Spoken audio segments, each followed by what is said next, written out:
Okay. Before ko na ato diri, dito ko kanang libungan, may ko Kasi tabato. dagan ba? Ayun, gahapon, naglawon ko gahapon. Uy, ito ka mama sa na biyahe dito kay ito ka mami. Ano tong pamati sablay? ako. Ayun, sayo mo ko kayo. Ano tong silingan na mo dito kay ano? Sayo daw ko na kanang buwan. Sayo daw ko kayo nagbiyahe ba? Ano ko siya mo ba? Mamagod ni activity sa buwan, sa Maragusan. Yan, kaya ka nang kuha naman ko, natigulang na ba? Ano dyan sa kuha nga, bantay-bantay dia sa Maragusan. Kaya daghan dili mo nato. Sunod ba? Then, ano ko siya ha? Yan ay, konso na nato mabalang nga dili mo nato. Ano niya? Kung mga yun ka katahuran, nga dili mo response, mo na na. Mayong buntag sa tanan! Daghan dili mo nato, kaya wala mo nag-response. Ha? Mayong buntag sa tanan! Okay, walay dili mo nato, no? Okay, una-una, magpaila-ila ko ulit, JP Millian, taga Libungan, North Cotabato.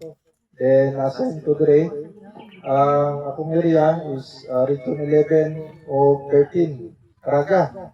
Pero dati, nagkasulod-sulod na yun dire, Maragusan. Ang dati nga kauban ako si Tonton, taga dire ng Japon to. Then, magsabay-sabay ni Karabang dire. Ngayon, karong buntaga, no? Labi na sa karon nga panahon, duha lang ang klase, duha lang ang bagay nga ato ang timan-an o ato ang himuon, no? Una, produce kag sarili na to nga pagkaon.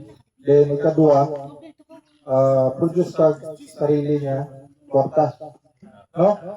So, muna, ang exclusive company, namin diri karon sa inyo ha, kay tungod ang company, naghahatag ko ng mga innovative product para sa aming Dominador F1. So, sa sulod sa 65 days, 55 to 60 days, pwede na makaproduce o pagkaon o income, no?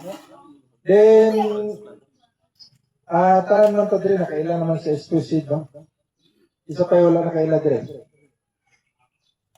Wala na kaila. Okay, ako ang ihatag ko overview ulit sa company na to, exclusive. Kung maobserbahan nyo na siya doha ka logo, no?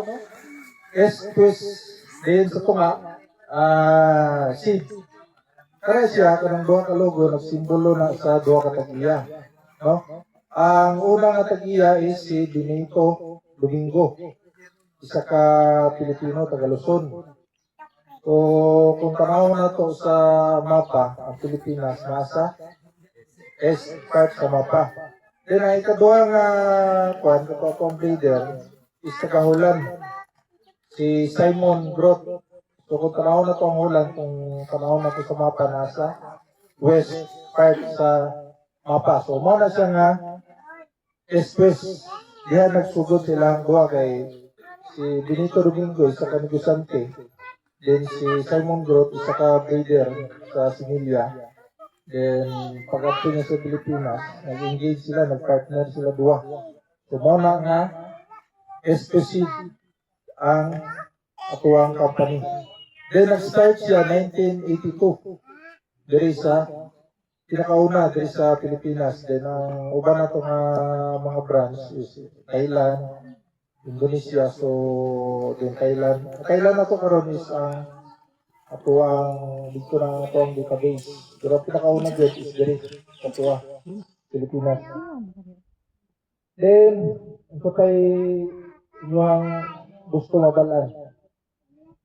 No?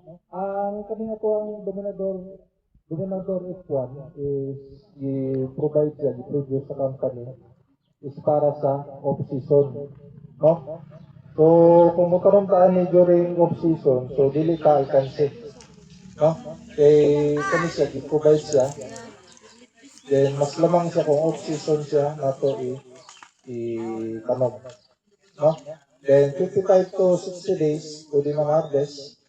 Then muna nga kapong kinahanglan niya kuan, kinahanglan din nato duha ka bagay is produce kag sarili niya pagkaon o sarili niya income. So pinaagi sa Dominador of Kwan, 60 days income na, then nabatay na pang sausawan.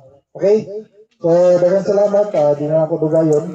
Ako na ihatag sa tuwang gwapo nga MC. No? Sir, yung butag sa kanan.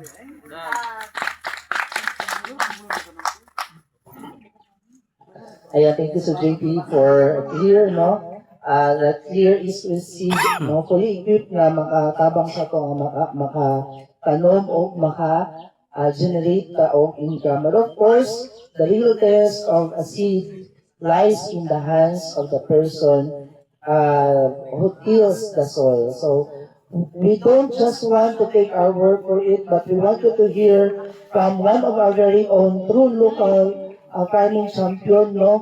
Who put the Vinegar F1 to the test. Ladies and gentlemen, atong paminawon ang real world experience and challenges conquered and the success stories of our farmer hero, Sir Raymond Llano.